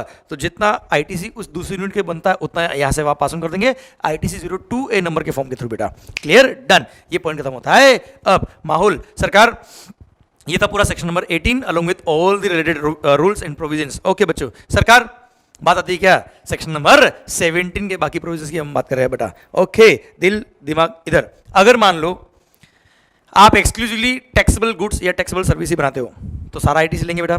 अगर आप एक्सक्लूसिवली एग्जाम गुड्स या एग्जाम सर्विस बनाते हो तो कोई क्रेडिट नहीं लोगे बेटा। पर अगर आप, थर्ड केस, अगर आप मोर देन वन गुड्स या more than one service supply करते हो और सारे ही टैक्सेबल है तो सारा ही क्रेडिट लोगे और 1-to-1 कोरिलेशन मेंटेन करने की जरूरत नहीं है। पर आप मोर देन वन गुड्स और सर्विस और बहुत सप्लाई करते हो जिसमें से कुछ क्या है टैक्सेबल, कुछ क्या है एग्जेम्ड, तो जितना टैक्सेबल में काम आया उतना ही क्रेडिट मिलेगा, जितना एग्जाम में काम उसका क्रेडिट नहीं मिलेगा। तो उसके लिए रूल नंबर 42 और रूल नंबर 43 शिद्दत से दिए बेटा, दिल थाम के सुनेगा। सर रूल नंबर 42 बोलता है इनपुट और इनपुट सर्विस के केस में क्या होगा, 43 बोलता है कैपिटल गुड्स के केस में क्या होगा। रूल नंबर 42 बोलता है अगर आपने मान लो मंथ चल रहा है अभी जून है, मई मंथ की बात करते हैं तो मई का कैलकुलेशन जून में करेंगे बेटा। मई 2020 मंथ में आपने बहुत सारे इनपुट सर्विस परचेज किए, उन सब पे टैक्स पे किया 70 लाख रुपये बेटा। अब उसमें से कुछ input service exclusively non business के लिए काम आए, हटा दो साहब। एक्सक्लूसिवली एग्जाम में काम आए, हटा दो साहब। एक्सक्लूसिवली टैक्सेबल में काम आए इंक्लूडिंग जीरो रेटेड सप्लाई, ले लो सारा क्रेडिट। जो बच गया वो क्या है, कॉमन क्रेडिट बेटा। क्लियर, जो बच गया वो क्या है, कॉमन क्रेडिट C1 जिसको बोलते हैं बेटा हम। अब ये कॉमन क्रेडिट है, ये आइडेंटिफाइड नहीं है कि टैक्सेबल में काम आया कि एग्जाम में काम आया, कॉमन बेटा इनपुट सर्विस का क्रेडिट। तो क्या करेंगे उस महीने का मई महीने का कैलकुलेशन करें हम तो मई मंथ का जो टर्नओवर है बेटा, exam turnover divide by total turnover multiply by common credit C1, ये जो अमाउंट आएगा ये आपका रिवर्सिबल अमाउंट आ जाएगा D1 का बेटा। प्लस अगर कुछ इनपुट और इनपुट सर्विस कॉमनली काम आए नॉन बिजनेस और बिजनेस दोनों के लिए बेटा, तो ऐसे केस में 5% ऑफ C1 जो कॉमन क्रेडिट है उसका 5% हम क्या करेंगे, रिवर्स करेंगे, इसको बोलते हैं D2 बेटा।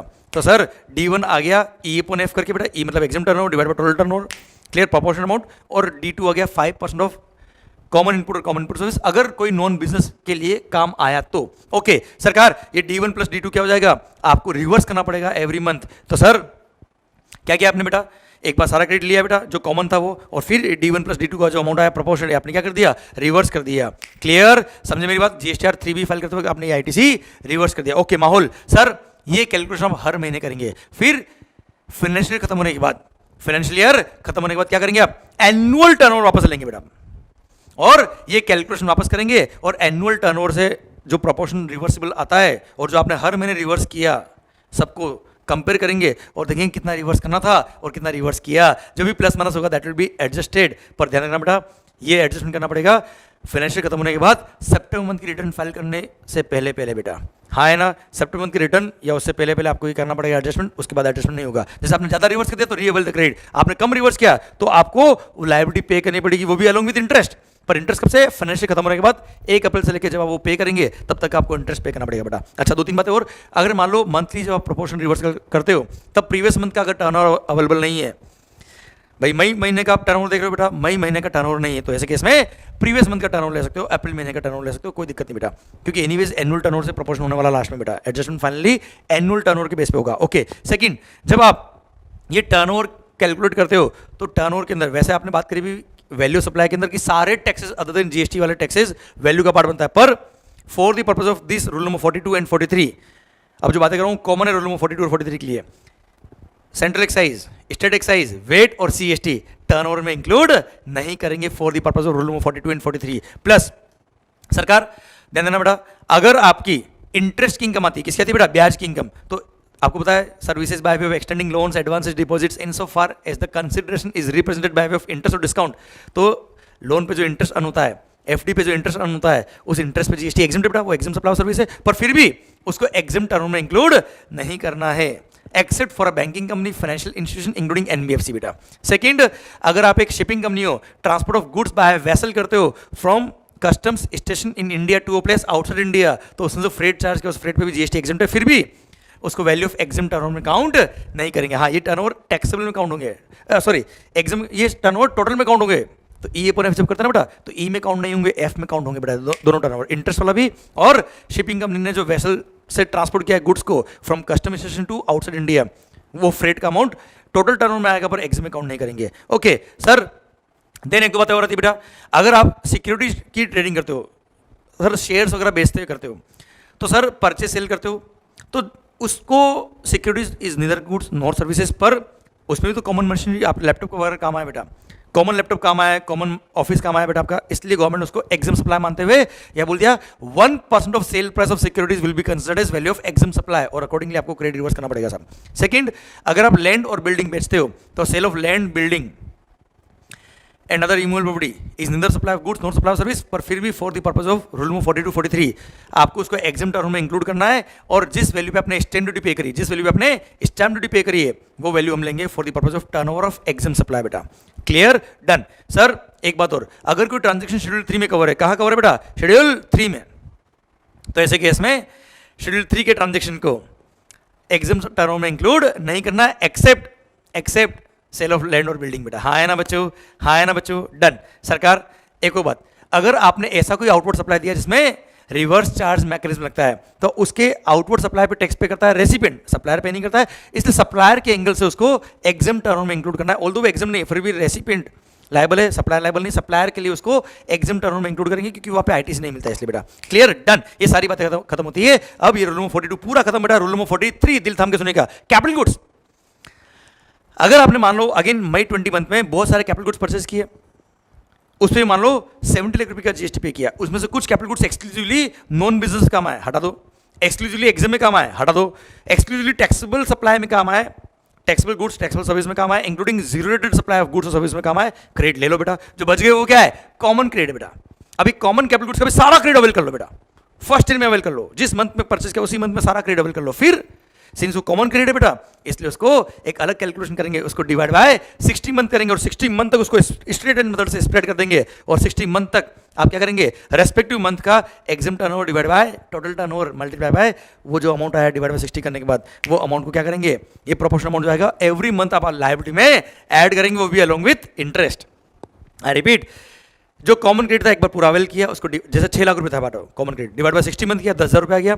अब सर 10,000 60 महीने तक ई अपॉन एफ करेंगे, प्रोपोर्शनल अमाउंट जो आएगा वो आउटपुट टैक्स लायबिलिटी में एवरी रेस्पेक्टिव मंथ में ऐड करेंगे अलॉन्ग विथ इंटरेस्ट। और ध्यान रखना यहाँ पे ईयर एंड के बाद कोई एडजस्टमेंट करने की जरूरत नहीं, क्योंकि 60 मंथ तक वैसे भी स्प्रेड हो रहा है, यहाँ पे मिसयूज होने के चांस नहीं है। Clear, done. ओके बच्चों, अगेन रूल नंबर 42 के जो कॉमन पॉइंट थे कि टर्नओवर में क्या इंक्लूड करना है क्या नहीं करना, वो बात मैं ऑलरेडी आपसे कर चुका हूँ। अच्छा, अब ध्यान रखना बेटा, इसमें एक बात हो रहेगी रूल नंबर 43 में, सर अगर आपके गुड्स पहले टैक्सेबल काम आते फिर एग्जाम में काम आने लगे, या कॉमन काम आने लगे, या वाइस वर्सा, तो उन केसेस में क्या होता है, ध्यान देना बेटा।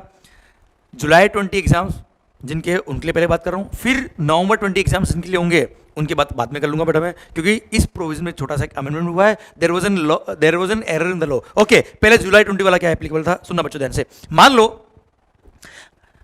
सर ये क्या है, टैक्सेबल गुड्स, ये क्या है, एग्जाम गुड्स, मान लो, और एग्जाम गुड्स हो या एग्जाम सर्विस हो, टैक्सेबल गुड्स हो या टैक्सेबल सर्विस हो, प्रोविजन सेम है बेटा। मैं गुड्स का एग्जांपल ले रहा हूँ, सर्विसेज भी हो सकती है। ओके माहौल, मान लो आपने कोई कैपिटल गुड्स परचेज किया था जो एक्सक्लूसिवली एग्जाम में कमा रहा था, तो आपने जब परचेज किया होगा तब कोई क्रेडिट नहीं लिया होगा, ऑब्वियस बात है। फिर कुछ टाइम बाद, 2 साल बाद उस मशीन को आप केवल टैक्सेबल में काम ले रहे हो, तो ऐसे केस में क्या करेंगे, 5% पर क्वार्टर और part of the quarter less कर देंगे, रिमेनिंग अमाउंट ऑफ आईटीसी ले लेंगे बेटा। अच्छा बच्चों ध्यान रखना, यहाँ मैंने जानबूझ के 2 साल का एग्जांपल लिया, यहाँ कहीं आप सेक्शन नंबर 18 का टाइम लिमिट नहीं लगाते बेटा। आपको पता है बहुत सारे बच्चे कंफ्यूज होते हैं, सर आपने तो बताया था कि परचेज भी लास्ट 1 साल का होना चाहिए। अरे बेटा उसमें यह था कि पेन एग्जाम था, पेन ही टैक्सेबल हो रहा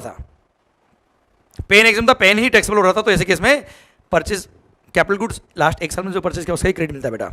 हाँ है ना, कैपिटल गुड्स हो या इनपुट हो। ओके बच्चों, पर यहाँ पे क्या है, पहले आप उस कैपिटल गुड्स से एग्जाम गुड्स बना रहे थे, अब उससे ये वाला टैक्सेबल गुड्स बना रहे बेटा, चेंज हुआ है गुड्स। तो ऐसे केस में 2 साल बाद भी ऐसा चेंज हुआ है तो भी आपको आईटीसी मिल जाएगा, कोई दिक्कत नहीं, बस 5% पर क्वार्टर और part of the quarter less करना पड़ेगा, क्योंकि उतना टाइम वो केवल इसमें कमाया। ओके, केस नंबर 2, मान लो कोई कैपिटल गुड्स परचेज किया जो केवल इसमें कमा रहा था, और 2 साल बाद वो कॉमन कमाने लगे बेटा, कॉमन मतलब दोनों के लिए कमा रहा है। तो ऐसे केस में सर नवंबर 20 के लिए बात नहीं कर रहा हूँ, जुलाई 20 के लिए, तो ऐसे केस में 5% पर क्वार्टर आपने ओरिजिनल जब परचेज किया तब क्रेडिट नहीं लिया, तो अब क्या करेंगे 5% पर क्वार्टर और पार्ट क्वार्टर लेस करेंगे, रिमेनिंग अमाउंट पूरा एक बार अवेल कर लेंगे, फिर उसको डिवाइड जो रिमेनिंग अमाउंट आया उसको डिवाइड बाय 60 मंथ करेंगे और 60 मंथ तक EF करेंगे।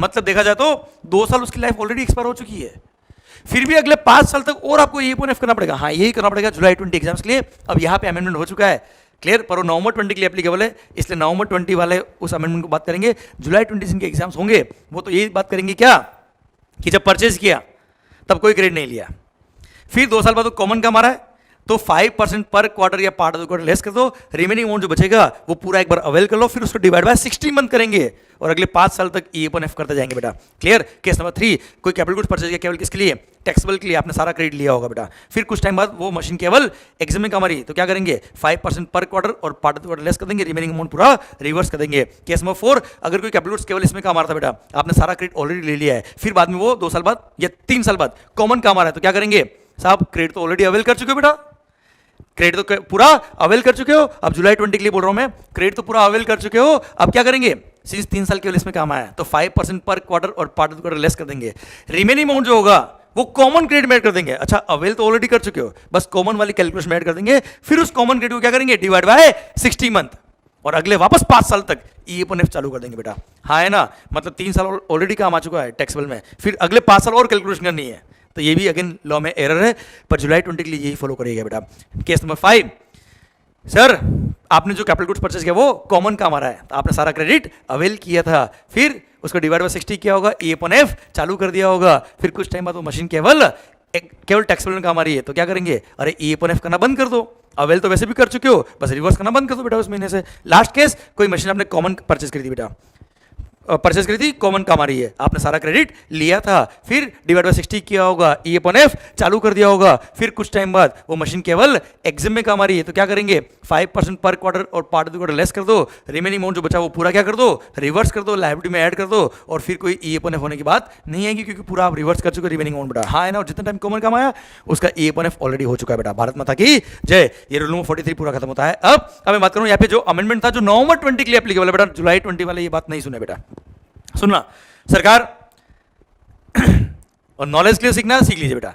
सर नवंबर 20 के लिए क्या हो गया, वापस से केस रिपीट करता हूं बेटा मैं, मान लो कोई कैपिटल गुड्स केवल एग्जाम में काम आ रहा है, केवल किस में काम आ रहा है, एग्जाम में काम आ रहा है, आपने कोई क्रेडिट नहीं लिया होगा, फिर कुछ टाइम बाद वो मशीन केवल इसमें काम आ रही है बेटा, 2 साल बाद मशीन इसमें काम लेने लग गए तो 5% पर क्वार्टर और पार्ट क्वार्टर जितना टाइम इसमें काम आया लेस करेंगे, रिमेनिंग अमाउंट पूरा अवेल कर लेंगे। केस नंबर 2, दिल थाम के सुना, यह अमेंडमेंट है, आपने कोई कैपिटल गुड्स परचेज किया जो केवल एग्जाम में काम आ रहा था, आपने कोई क्रेडिट नहीं लिया था, 2 साल बाद वो कॉमन काम आ रहा है तो क्या होगा, ध्यान से सुनना बेटा, आपने जो ओरिजिनली परचेज करते वक्त जो पूरा टैक्स पे किया था वो पूरा क्रेडिट एक बार अवेल करो और उसको कॉमन क्रेडिट में ऐड कर दो, फिर उसको डिवाइड बाय 60 करो और डिवाइड बाय 60 करके EF चालू कर दो। पर ये डिवाइड बाय 60 जो होगा, EF जो होगा कब तक होगा, 5 साल तक ही होगा, पर 5 साल कब से, useful life of the capital goods, 5 साल कब से, date of invoice of such date of purchase invoice of such capital goods. Okay, मतलब आपने क्या किया, वो 2 साल तक केवल इसमें काम आया बेटा, फिर भी आपने एक बार पूरा क्रेडिट अवेल कर लिया, डिवाइड बाय 60 मंथ किया और EF चालू किया, पर EF जो होगा वो अब नेक्स्ट 36 मंथ ही होगा बेटा उसका, और 2 साल तक वो केवल इसमें काम आया, 2 साल तक वो केवल इसमें काम आया तो उतना क्रेडिट तो नहीं मिलना चाहिए ना यार, तो पर आप अवेल तो पूरा कर चुके हो, तो क्या करेंगे, जितना पूरा क्रेडिट था उसका परचेज बिल पे वो पूरा आपने अवेल कर लिया 2 साल बाद, तो क्या करेंगे उसका 5% पर क्वार्टर और पार्ट क्वार्टर कैलकुलेट करना और उसको पूरे को उसी महीने की आउटपुट टैक्स लायबिलिटी में ऐड कर देना। तो अल्टीमेटली क्या हुआ, एक बार पूरा अवेल किया और 2 साल के हिसाब से जो 5% बनता है वो आपने लायबिलिटी में ऐड कर दिया, तो अल्टीमेटली नेट क्रेडिट मिला ना बेटा आपको एक तरह से, पर वो डिवाइड बाय 60 जो हो रहा था बेटा वो ओरिजिनल अमाउंट को कर दिया और उसको रिमेनिंग यूजफुल लाइफ जो बची उसमें ही EF करेंगे, जबकि पहले क्या होता था बेटा, नए 60 महीने शुरू होते थे बेटा, which was an error in the law. Clear, done. Detail में समझना है तो अमेंडमेंट लेक्चर में देख लेना बेटा, उसमें डिटेल में और समझाया मैंने। Okay, second case, third case, मान लो आपने जो कैपिटल गुड्स परचेज किया केवल इसमें काम आ रहा था, आपने सारा क्रेडिट ले लिया बेटा, 2 साल बाद वो केवल इसमें काम आ रहा है तो 5% पर क्वार्टर और पार्ट क्वार्टर अमाउंट लेस कर देंगे और बाकी क्रेडिट पूरा क्या कर देंगे, रिवर्स कर देंगे, आउटपुट टैक्स लायबिलिटी में ऐड कर देंगे। केस नंबर 4, आपने जो मशीन परचेज किया केवल इसके लिए काम आ रहा था, आपने सारा क्रेडिट अवेल कर लिया है, ऑलरेडी अवेल कर चुके हो, फिर 3 साल बाद वो कॉमन काम आ रहा है, 3 साल बाद वो कॉमन काम आ रहा है, तो सर अवेल तो ऑलरेडी कर चुके हो, अब क्या करेंगे, वो टोटल अमाउंट जो था जो परचेज में टैक्स पे किया उसको पूरे को कॉमन क्रेडिट मेड कर दो, पूरे को 5% पर क्वार्टर लेस नहीं करना है बेटा, पूरे को कॉमन क्रेडिट मेड कर दो, उसको डिवाइड बाय 60 करो और नेक्स्ट 2 साल तक ई अपन होता रहेगा बेटा। जैसे 6 लाख का क्रेडिट था बेटा, तो 6 लाख डिवाइड बाय 60 किया, 10,000 रुपया है, तो 10,000 multiply by E upon F, ये होगा नेक्स्ट 2 साल तक ही बेटा। पहले जो लो था बेटा उसके अकॉर्डिंग नेक्स्ट 60 महीने तक रिवर्स होता था बेटा, गलत था, अब सही कर दिया बच्चों।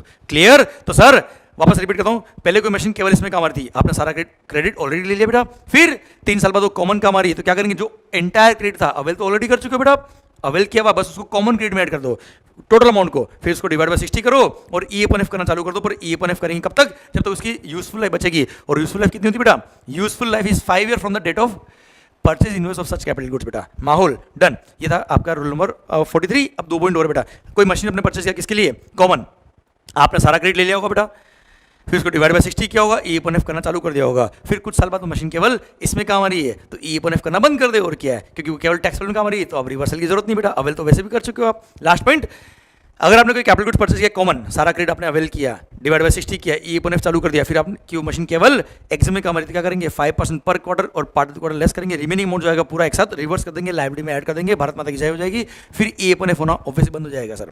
क्लियर? डन, ये आपका रूल नंबर 43 पूरा सारे एंगल से खत्म होता है अब विद अमेंडमेंट्स। माहौल सर एक रूल और है, rule number 38, banking company financial institution including NBFC को एक ऑप्शन दिया कि आपके common input service capital goods काम आते हैं साहब बिजनेस के लिए।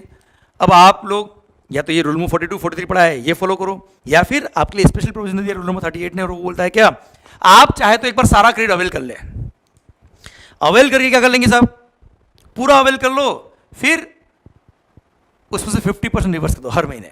इनपुट हो, इनपुट सर्विस हो, कैपिटल गुड्स हो, एक बार सारा क्रेडिट अवेल कर लो और जिस महीने में अवेल किया उसी महीने में 50% आउटपुट टैक्स लायबिलिटी में ऐड कर दो, रिवर्स कर दो, बात खत्म बेटा। पर अगर आपने उसमें 2 एक्सेप्शन बेटा, अगर आपने कोई परचेज किया जो 17(5) में कवर है बेटा, ब्लॉक क्रेडिट में कवर है, तो ऑब्वियस बात है उसका तो क्रेडिट बिल्कुल भी नहीं मिलेगा। सेकंड, आपने कुछ गुड्स या सर्विस परचेज किया जो एक्सक्लूसिवली नॉन बिजनेस का हमारा है, तो उसका बिल्कुल भी क्रेडिट नहीं मिलेगा, वो भी हटा देना साहब। क्लियर?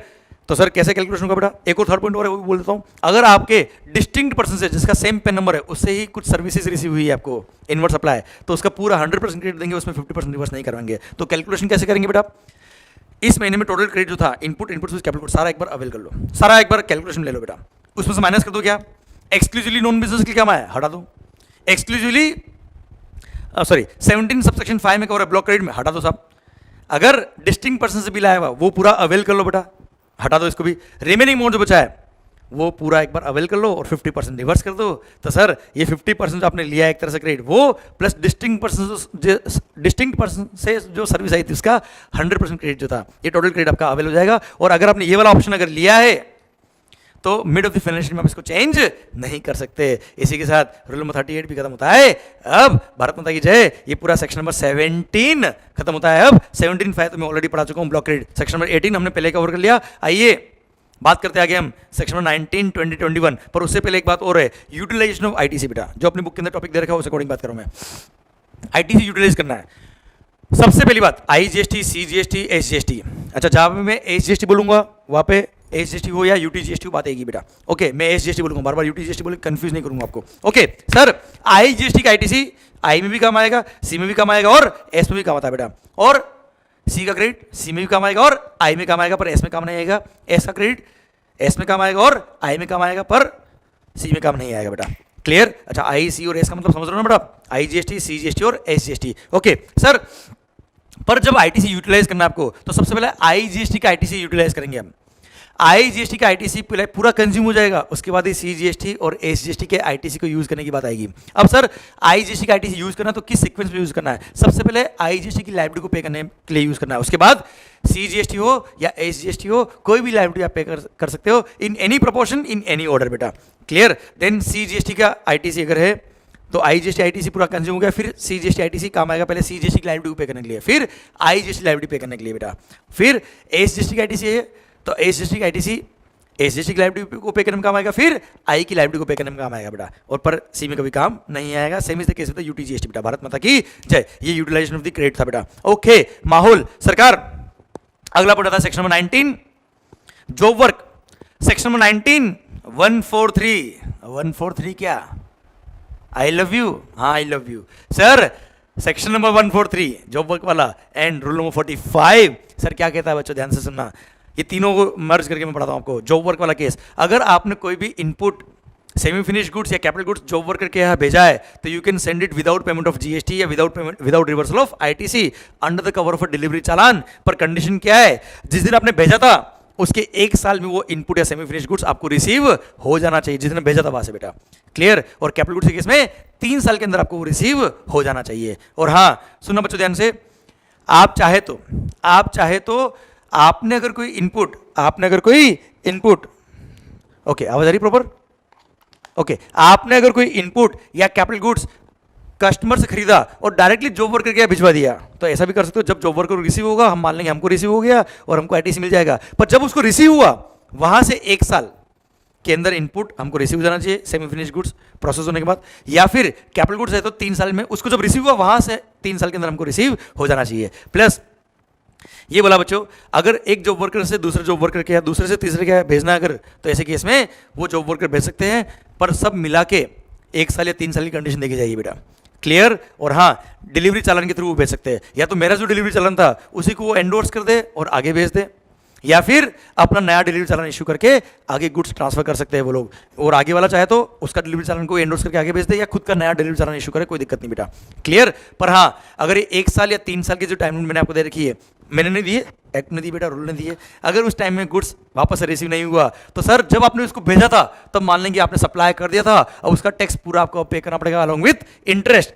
पर हाँ, कमिश्नर को पावर दिया कि कमिश्नर चाहे तो इस टाइम लिमिट को एक्सटेंड कर सकता है। अगर आपके पास रीजनेबल रीजन है तो कमिश्नर क्या कर सकता है, टाइम लिमिट एक्सटेंड कर सकता है। इनपुट के केस में 1 साल का वक्त और दे सकता है, तो 1 ईयर + 1 ईयर हो गया बेटा इनपुट के केस में, और कैपिटल गुड्स के केस में 3 ईयर + 2 ईयर का टाइम और दे सकता है बेटा। वो 3 साल का टाइम ऑलरेडी था, अप टू 2 ईयर तक का एक्सटेंशन और दे सकता है अगर गुड्स नहीं आया, रीजनेबल रीजन था तो। ओके सर, अब बात आती है क्या सर, आपको सप्लायर जो मैंने जॉब वर्कर प्रिंसिपल जो था बेटा, जिसने गुड्स जॉब वर्कर के भेजी थी बेटा, उसको क्वार्टरली एक स्टेटमेंट फाइल करना पड़ेगा। जीएसटी आईटीसी 04 नंबर का फॉर्म होगा बेटा। क्वार्टर खत्म होने के बाद 25th of the next month तक उसको स्टेटमेंट फाइल करना पड़ेगा। ओके सर, कमीशन चाहे तो इस ड्यू डेट को एक्सटेंड भी कर सकता है। ओके, अगली बात बच्चों, अगर आपने मोल्ड्स, डाइज, जिग्स, फिक्सचर्स भेजे हैं sir, moulds, dies, jigs, fixtures या टूल्स भेजे कहाँ, जॉब वर्कर के यहाँ, तो सीन से कंज्यूमल नेचर के होते हैं, तो वहां बोल दिया कि आप भेज दो, वो नहीं भी आएगा चल जाएगा सर, कोई रिवर्सल करने की जरूरत नहीं है, वहां पे रिसीव बैक होने का कोई कंडीशन नहीं है। प्लस जॉब वर्कर ने जब काम किया, प्रोसेस किया, तब कुछ वेस्ट और स्क्रैप भी जनरेट हुआ, तो वेस्ट और स्क्रैप जब जनरेट हुआ उसका क्या करेगा बेटा, तो सर वेस्ट और स्क्रैप चाहो तो आप वही से कस्टमर को बेच देना, और अगर जॉब वर्कर जीएसटी में रजिस्टर्ड होगा तो उस वेस्ट और स्क्रैप पे वो जीएसटी पे कर देगा, नहीं तो प्रिंसिपल इज लायबल टू पे जीएसटी ऑन सच गुड्स बेटा, सच वेस्ट और स्क्रैप, कोई दिक्कत नहीं बेटा। और अगर जॉब वर्कर ने गुड्स प्रोसेस किया और सर वो प्रोसेस्ड गुड्स, वो फिनिश गुड्स आपको डायरेक्टली जॉब वर्कर के ऐसे कस्टमर को बेचना है, तो यस आप ऐसा भी कर सकते हो, हमें कोई दिक्कत नहीं है, पर और किसी की परमिशन लेने की जरूरत नहीं। पर उसमें कंडीशन ये है, सेक्शन 143 में लिखा हुआ है कि आपको वो प्लेस, जॉब वर्कर का प्लेस आपको प्रिंसिपल को डिक्लेयर करना पड़ेगा in his registration certificate as is additional place of business. पर हाँ, इसके भी 3 एक्सेप्शन है। फर्स्ट, अगर जॉब वर्कर खुद जीएसटी में रजिस्टर्ड है तो कोई दिक्कत वाली बात नहीं है, आपको वो एडिशनल प्लेस दिखाने की जरूरत नहीं है। सेकंड, गवर्नमेंट चाहे तो कुछ गुड्स को नोटिफाई कर सकता है कि इसमें जॉब वर्कर को एडिशनल प्लेस दिखाने की जरूरत नहीं है, भले ही आप वहां से डायरेक्ट कस्टमर को बेच रहे हो फिर भी। और थर्ड, वेस्ट स्क्रैप अगर जॉब वर्कर ने डायरेक्ट कस्टमर को बेच दिया तो चलेगा साहब, ऐसे केस में कोई प्रोसीजर फॉलो करने की जरूरत नहीं है। क्लियर। ये पूरा जॉब वर्कर के सारे प्रोविजन खत्म होते हैं। अब कई सारे बच्चे बोलते हैं सर जॉब वर्कर के प्रोविजन इधर उधर सब फैले हुए, ये लो साहब खत्म सारे। सर ये था section number 19 143 and rule number 45 माहौल। सरकार आइए, last point of the ITC chapter number 5 ISD input service distributor, section number 20 21 and rule number 39। सुनना बच्चों ध्यान से। सर ये बोला इनपुट सर्विस डिस्ट्रीब्यूटर क्या होता है बेटा, input service distributor is an office of the supplier of goods और सर्विस बोथ, जहां पे इनवर्ट सप्लाई ऑफ सर्विसेज के इनवॉइसेस को रिसीव होता है और उसका वो आईटीसी लेता है और उन इनपुट सर्विसेज का वो पेमेंट करता है बेटा। हाँ है ना। अब इनपुट सर्विसेज एक तरह से मेरा नरीमन पुट वाला ऑफिस आता है बेटा, अरे माहौल जिसको मैंने बाद में अंधेरी में शिफ्ट किया था। हाँ है ना रे, क्लियर। तो sir ISD input service distributor क्या होता है, इनपुट सर्विसेज का आपने क्रेडिट लिया है इनवॉइसेस बेस पे, मैंने अपने हेड ऑफिस को या कोई भी ऑफिस को मैंने एज ए आईएसडी डिक्लेयर कर दिया।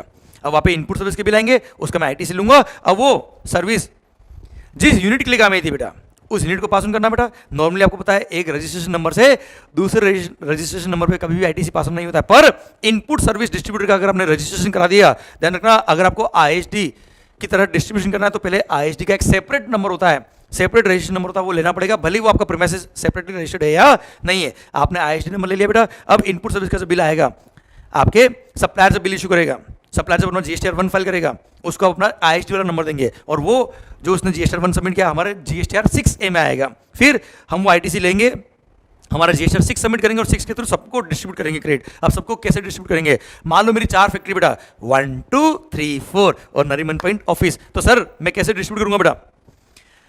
सर अगर कोई सर्विस एक्सक्लूसिवली फैक्ट्री 1 में काम आई तो क्रेडिट सारा फैक्ट्री 1 में जाएगा, एक्सक्लूसिवली 2 में काम आई तो 2 में ही क्रेडिट डिस्ट्रीब्यूट होगा, किसी और को नहीं जाएगा, 3 में काम आई तो 3 को ही जाएगा क्रेडिट, और 4 वाला आपके लिए होमवर्क है। सर पर मान लो अगर कोई सर्विस चारों यूनिट में काम है तो प्रोपोर्शनेट डिस्ट्रीब्यूट होगा चारों में, या कोई सर्विस 2 यूनिट में काम है, फैक्ट्री नंबर 1 और 2 में काम है तो 1 और 2 में जाएगा बेटा, फैक्ट्री नंबर 1 2 और 4 में काम आई तो 1 2 और 4 में डिस्ट्रीब्यूट होगा क्रेडिट बेटा। अब सर डिस्ट्रीब्यूट होगा तो कैसे होगा, कितना होगा? सरकार सबसे पहली बात आईएसडी से डिस्ट्रीब्यूशन करेगा तो अपना जीएसटीआर 6 सबमिट करेगा, उसके थ्रू क्रेडिट डिस्ट्रीब्यूट होगी और रेस्पेक्टिव यूनिट को जीएसटीआर 2A में क्रेडिट जाएगी बेटा। सेकंड, वो अपना आईएसडी का अपना इनवॉइस भी रेज करेगा। अब कितना क्रेडिट किसको पास ऑन करेगा? अगर कोई सर्विस कॉमनली काम आई, अगर एक्सक्लूसिवली एक यूनिट में काम आई सारा क्रेडिट उसको जाएगा बेटा। कॉमन काम आई मोर देन 1 यूनिट में तो जिन जिन यूनिट में वो सर्विस काम आई उन यूनिट को प्रोपोर्शन ट्रांसफर होगा, पर प्रोपोर्शन किस रेशियो में करेगा? तो सर प्रीवियस फाइनेंशियल का annual turnover in the state, previous financial का टर्नओवर इन द स्टेट जो था 4 यूनिट मेरी है तो 4 यूनिट का प्रोपोर्शन करेंगे बेटा। तो जो भी यूनिट्स करंट ईयर में ऑपरेशनल है जिनको मुझे क्रेडिट ट्रांसफर करना है उनका मैं लास्ट ईयर का प्रीवियस फाइनेंशियल ईयर का टर्नओवर इन द स्टेट लूंगा और उस रेशियो में सबको क्रेडिट पास ऑन करूंगा। पर अगर मान लो किसी यूनिट का प्रीवियस फाइनेंशियल का annual turnover in the state available नहीं है तो वो लास्ट क्वार्टर जब चारों का टर्नओवर अवेलेबल हो जाएगा उस रेशियो में सबको मैं पास ऑन करूंगा। अच्छा अब सर्विस क्रेडिट 1 और 2 में काम है तो 1 और 2 का जो रेशियो होगा टर्नओवर का उसी रेशियो में दोनों को पास हो जाएगा।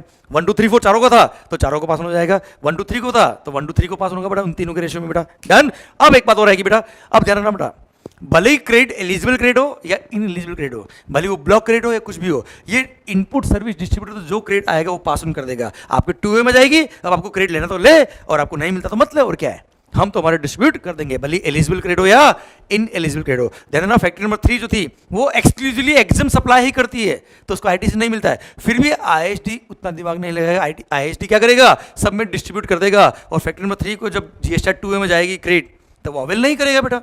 अच्छा factory number 2 exempt to taxable दोनों गुड्स सप्लाई करती है तो मेरा तो जो प्रोपोर्शन था क्रेडिट वो 2 में चला जाएगा फैक्ट्री नंबर 2 को, और उसके जीएसटीआर 2 में जब क्रेडिट जाएगा तब वो रूल नंबर 42 फॉलो करता रहेगा बेटा।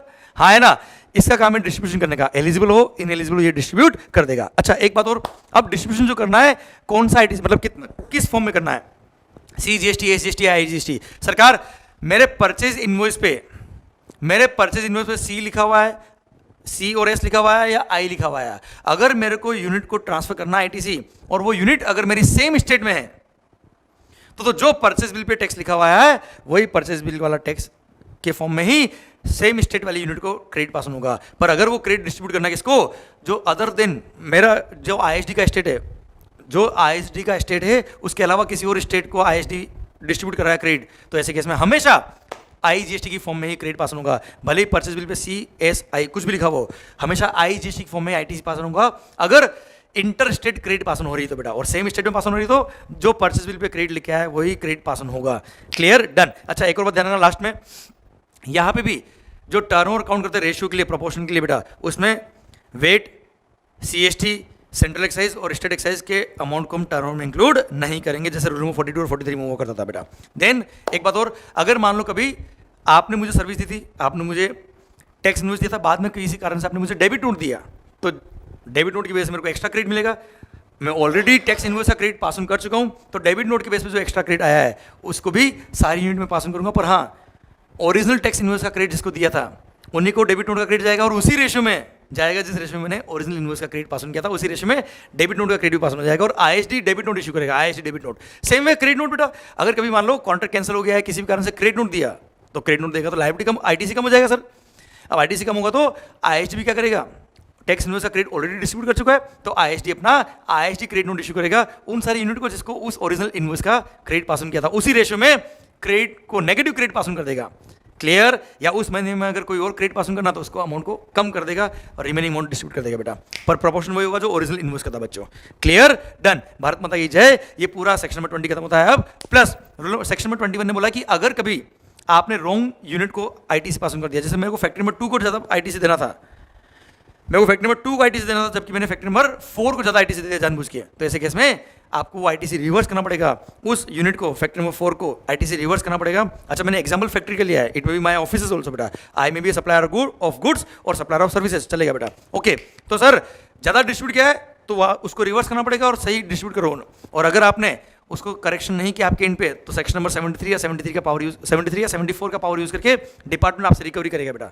और अगर डिपार्टमेंट रिकवरी करने आया, आपने खुद से नहीं किया, तो डिपार्टमेंट पेनल्टी भी चार्ज कर सकता है यूजिंग सेक्शन नंबर 73 और 74 बेटा। हाँ है ना, क्लियर। सेक्शन नंबर 129 की पेनल्टी चार्ज करेगा बेटा आपसे, clear, depending on case to case. इसी के साथ भारत माता की जय। सर सेक्शन नंबर 20, 21 और रूल नंबर 39 पूरा खत्म होता है।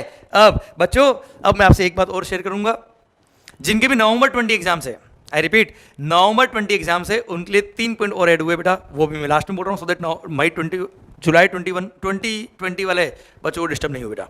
ओके सर, 2 सर्कुलर और एक रूल है बेटा। एक रूल क्या ऐड हुआ, रूल नंबर 86A ऐड हुआ बेटा, वो ये बोलता है कि अगर किसी भी असेसी ने गलत क्रेडिट लिया बेटा, फ्रॉडलेंटली क्रेडिट लिया है, तो उसको रेस्ट्रिक्शन लगाने के लिए कमिश्नर को पावर दे दिया कि एनी कमिश्नर और any other authorised officer not below the rank of assistant commissioner के पास पावर है कि अगर उसके पास रीजन टू बिलीव है कि किसी असेसी ने फ्रॉडलेंटली आईटीसी लिया है, तो वो ऑफिसर चाहे तो उस असेसी को रेस्ट्रिक्शन लगा सकता है, उस असेसी पर रेस्ट्रिक्शन लगा सकता है कि you can not utilise this credit up to period of 1 year बेटा।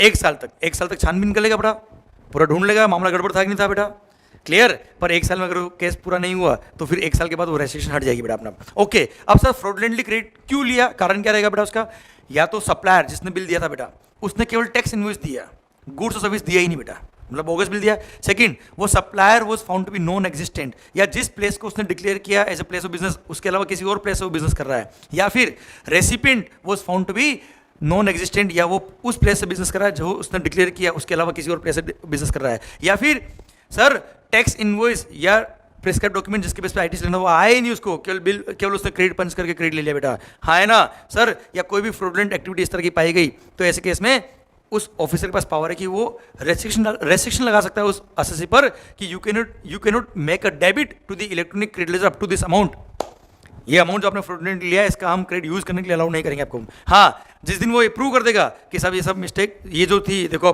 अब कंडीशन सेटिस्फाई हो गई, जैसे गुड्स सर्विस रिसीव नहीं हुआ, अब आ गया सब देख लो, तो ऐसे केस में ये रेस्ट्रिक्शन हट जाएगी बेटा, क्लियर। और ये रेस्ट्रिक्शन 1 साल तक इंपोज हो सकती है बेटा, क्लियर, डन। ये रूल ऐड हुआ है बेटा। एक और पॉइंट, 2 सर्कुलर्स ऐड हुए बेटा।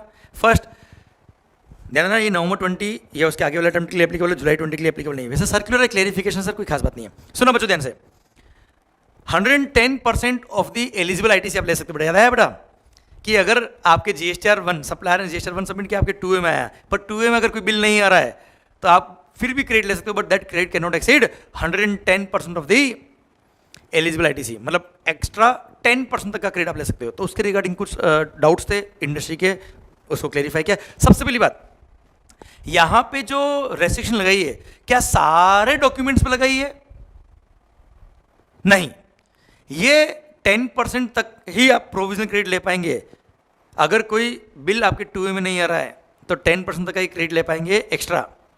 ये रेस्ट्रिक्शन उन्हीं इनवॉइसेस के लिए, उन्हीं डॉक्यूमेंट्स के लिए which are required to be submitted in GSTR 1 by the supplier. मतलब जिन इनवॉइसेस को या डेबिट नोट को GSTR 1 में पंच करना पड़ता है, जो आपके 2A में आता है, उन्हीं के लिए 10% वाला प्रोविजन बेटा। मतलब अगर आपने ऐसा कोई इनवर्ट सप्लाई लिया जिस पर रिवर्स चार्ज मैकेनिज्म में रेसिपिएंट खुद लायबल है, खुद ने टैक्स पे किया, खुद ने क्रेडिट लिया, कोई दिक्कत नहीं साहब। सेकंड, आपने इंपोर्ट ऑफ गुड्स किया, उस पर IGST पे किया बेटा आपने, या ISD इनपुट सर्विस डिस्ट्रीब्यूटर, जो उसको GSTR 6 फाइल करना पड़ता है, वहाँ GSTR 1 एप्लीकेबल नहीं है। तो इनके इनवॉइसेस के रेस्पेक्ट में तो आप क्रेडिट लीजिए, यहाँ पे कोई लिमिट नहीं है। जिनके लिए GSTR 1 सबमिट करना जरूरी होता है बेटा, जब आपके 2A में आता है, उनका अगर 2A में क्रेडिट नहीं आ रहा है तो जो एलिजिबल आईटीसी था आपका टोटल बेटा, उसका मैक्सिमम 10% एक्स्ट्रा और क्रेडिट आप ले सकते हो बेटा, क्लियर। फर्स्ट पॉइंट तो ये। सेकंड, सर क्या ये आपको सप्लायर वाइज 110% देखना है या कंसोलिडेट बेस पे देखना है? कंसोलिडेट बेस बेटा, मतलब आप जो टैक्स पीरियड के लिए टैक्स रिटर्न फाइल कर रहे हो बेटा, क्लियर, उस रिलेवेंट पीरियड में सारे सप्लायर के मिला के जितना भी एलिजिबल क्रेडिट था उसका 10% और मैक्सिमम आप क्रेडिट एक्स्ट्रा ले सकते हो बेटा, अगर वो बिल आपके GSTR 2A में नहीं आ रहे तो बेटा। ओके, सप्लायर वाइज नहीं है, कंसोलिडेटेड वाइज बेटा। ओके, थर्ड पॉइंट, कितना क्रेडिट ले पाएंगे मैक्सिमम? 110% दी एलिजिबल आईटीसी बेटा। अच्छा, एलिजिबल होना चाहिए आईटीसी बेटा, एलिजिबल आईटीसी का 110%। जो ब्लॉक क्रेडिट में कवर है, एलिजिबल नहीं है, वो तो अवेल करते ही बेटा, तो उसको 10% की कैलकुलेशन काउंट नहीं करेंगे बेटा। तो 100% किसका? एलिजिबल का, फिर उसमें 10% कर देना बेटा। एलिजिबल आईटीसी का 110% बेटा। ओके सर, जैसे अब उसमें सर्कुलर ने एग्जाम्पल दे रखे, जैसे 10 लाख का आपके 10 लाख का इनवर्ट सप्लाई का परचेस था बेटा, 10 लाख का टैक्स था बेटा उसमें। सर अब आपके जो बिल आए वो मान लो सारे बिल नहीं आए, परचेज बिल GSTR 2 में 6 लाख वाले बिल है, तो कितना ले पाएंगे? 6 लाख 60,000 का ले लेंगे बेटा। 7 लाख किया तो 7 लाख 70,000 ले लेंगे। अच्छा, आपने परचेज पे टैक्स पे किया था 10 लाख रुपये। यस बच्चों, बैटरी खत्म हो गया था कैमरा का एक्चुअली। ओके, सुना मेरी बात ध्यान से, अगर आपने जैसे आउट ऑफ 10 लाख 6 लाख के इनवॉइस आ गया तो 6 लाख 60,000 तक का क्रेडिट आप ले सकते हैं। अब सर मान लो 7 लाख की बिल आया तो 7 लाख 70,000 की बेटा, पर अगर मान लो आपको बिल जो आ गए वो 9 लाख 50,000 की बिल आ गए बेटा, आउट ऑफ 10 लाख 9,50,000 की बिल अगर आपको आ गए हैं तो 9,50,000 का 110% अगर करेंगे तो 95,000 और ऐड कर दो तो 10,45,000 चल जाएंगे। सारे बिल ही टोटल कितने थे? 10 लाख के, तो how it can go beyond the 10 lakh? तो आप प्रोविजन बेस पे 50,000 का क्रेडिट और ले सकते हैं, कोई दिक्कत नहीं है, पूरा 10 लाख का क्रेडिट आपको अवेलेबल हो गया एक तरह से। अच्छा, अब क्वेश्चन आता है कि सर रिमेनिंग क्रेडिट कब ले पाएंगे? अरे भाई, जब रिमेनिंग इनवॉइस आ जाएंगे तब। पर हाँ, ध्यान रखना बेटा, टोटल क्रेडिट कितना ले पाएंगे आप? जो एलिजिबल क्रेडिट है उसका 110%, तो टोटल क्रेडिट अगर 110% है तो 100% कितना हो गया बेटा? तो टोटल क्रेडिट आपको लेना कितना? 10 लाख का। 10 लाख को मान लो 110, तो सर 10 लाख 110 अगर है तो 10 लाख डिवाइड बाई 110 इंटू 100 करेंगे, तो जैसे फॉर एग्जाम्पल इस एग्जाम्पल में 9,09,091 अमाउंट आएगा। इतने अमाउंट के जब टोटल बिल आपके पास आ जाएंगे तब आप साहब 100% मतलब 10 लाख तक का क्रेडिट ले पाएंगे। तो ध्यान रखना, जितने जितने बिल आपके साथ आते ही जाए उसका 110% आप और लेते जाइए बेटा क्रेडिट। क्लियर? डन। अच्छा, एक और बात ध्यान रखना, आपको जो एलिजिबल क्रेडिट कैलकुलेट करना है ये किस दिन तक कैलकुलेट करना है? Sorry, every month GSTR 1 submit करने का जो ड्यू डेट होता है, एवरी मंथ GSTR 1 सबमिट करने का जो ड्यू डेट होता है 10th of the next month normally. Clear? उस दिन तक जो क्रेडिट आपके पास आ गया होगा उसको बोलेंगे एलिजिबल क्रेडिट बेटा। उसके बाद जो क्रेडिट आएगा उसको हम प्रोविजनल बेस पे ले सकते हैं बेटा, बाकी वो एलिजिबल में काउंट नहीं होगा बेटा। क्लियर? डन। ये सर्कुलर खत्म होता है। अब एक लास्ट पॉइंट और बचा बच्चों, नवंबर 20 के लिए एक और सर्कुलर आया कि सर डीमर्जर के केस में, किसी केस में बेटा? डीमर्जर के केस में जब कोई कंपनी है AB लिमिटेड, अब A लिमिटेड अलग बन गया है, B लिमिटेड अलग बन गया है, या कोई यूनिट आपकी पास ऑन हो रही है, तो ऐसे केस में क्रेडिट जो हम डीमर्ज यूनिट को देते हैं, पास ऑन करते हैं GST ITC 02 नंबर के फॉर्म के थ्रू, उसमें कुछ कंफ्यूजन थे, वो सुनना बेटा ध्यान से। सबसे पहली बात, यहाँ पे जो वैल्यू ऑफ असेट्स का जो हम रेशियो लेते हैं, अब रेशियो ऑल इंडिया में जितनी ब्रांचेस सबका ऐड करके फिर लेना है या आपको डिस्टिंक्ट पर्सन वाइज लेना है, स्टेट वाइज लेना है बेटा? तो सुनना बेटा ध्यान से, ध्यान देना, जब भी डीमर्जर होता है, मान लो कोई कंपनी है, उसका एक ब्रांच मध्य प्रदेश में, एक ब्रांच यूपी के अंदर है, तो सर आपको ये मानना है कि यूपी वाली कंपनी अलग है, MP वाली कंपनी अलग है। अब MP के अंदर भी 2 यूनिट बनी बेटा और यूपी के अंदर भी 2 यूनिट बनी है, तो उनके रेस्पेक्टिव MP में कितने एसेट्स पास ऑन हुए हैं? 60:40 की रेशियो में, तो 60:40 की रेशियो में MP का ITC पास ऑन होगा। यूपी के अंदर 30:70 की रेशियो में अगर एसेट पास ऑन हुए यूपी यूनिट का, तो यूपी यूनिट का 30:70 की रेशियो में ITC पास ऑन होगा बेटा, ध्यान रखना। Company is all through out the India ऐसा असेट्स का रेशियो पास ऑन नहीं करना बेटा आपको। रेशियो क्या होगा बेटा? डिस्टिंक्ट पर्सन वाइज, क्योंकि every person is a different person in itself in case of GST, अगर अलग रजिस्ट्रेशन नंबर है तो बेटा। ओके, सेकंड केस, क्या आपको GST ITC 02 पूरे इंडिया में जितनी ब्रांच सबको फाइल करना है क्या? अरे नहीं भाई, जिन स्टेट्स में डीमर्जर हुआ है वहीं पे ट्रांसफर और ट्रांसफर दोनों नए रजिस्टर्ड होंगे बेटा।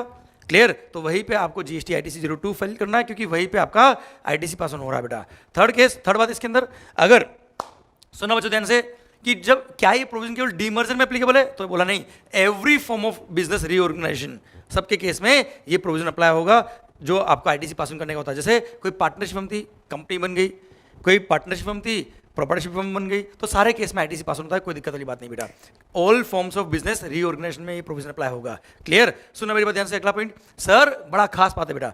अब सर आपने मान लो वैल्यू ऑफ एसेट ले लिया, वैल्यू ऑफ एसेट्स ले लिया, रेशियो निकाल लिया, अब रेशियो के बेस पे जब ITC पास होगा, मान लो 60:40 का रेशियो है बेटा। अब 60:40 जो आपको रेशियो से ITC पास करना है, तो CGST, SGST और IDST, क्या 60-40 तीनों में सेपरेट कैलकुलेट करना है या तीनों का एक साथ मर्ज करके 60-40 आप कैलकुलेट कर सकते हो? जी हाँ, सर्कुलर ने बोला आप तीनों को मर्ज कर लीजिए, C, S और I तीनों का अमाउंट मर्ज कर लो। जैसे 10 लाख CGST था, 10 लाख एसजीएसटी था, चलो 5 लाख सीजीएसटी, 5 लाख एसजीएसटी और 10 लाख आईजीएसटी, टोटल हो गया 20 लाख का। तो 20 लाख का 60-40 कर लो, 20 लाख का 40% होता है कितना, 8 लाख। 8 लाख क्रेडिट अगर पास ऑन करना है आपको, तो अब 8 लाख तुम्हारी मर्जी हो तो सी, एस और आई जो इच्छा हो उस प्रपोर्शन पास ऑन कर दो।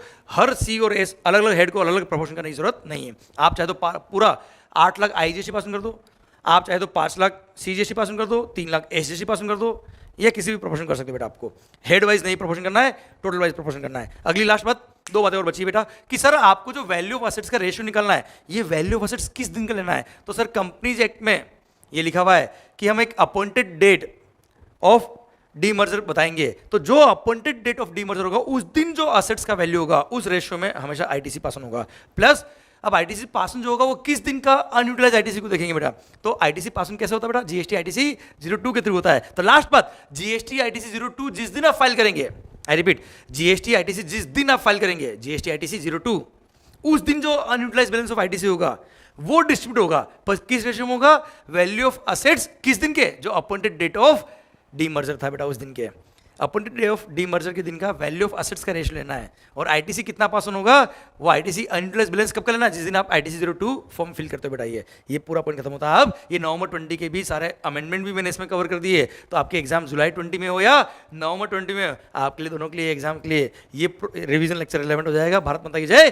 पढ़ते रहिए, क्योंकि पढ़ेगा इंडिया तभी तो बढ़ेगा इंडिया। और माहौल लिख के मेरा कॉन्फिडेंस बूस्ट करिएगा कमेंट बॉक्स में। Thank you so much. माहौल, all the best. Thank you sir.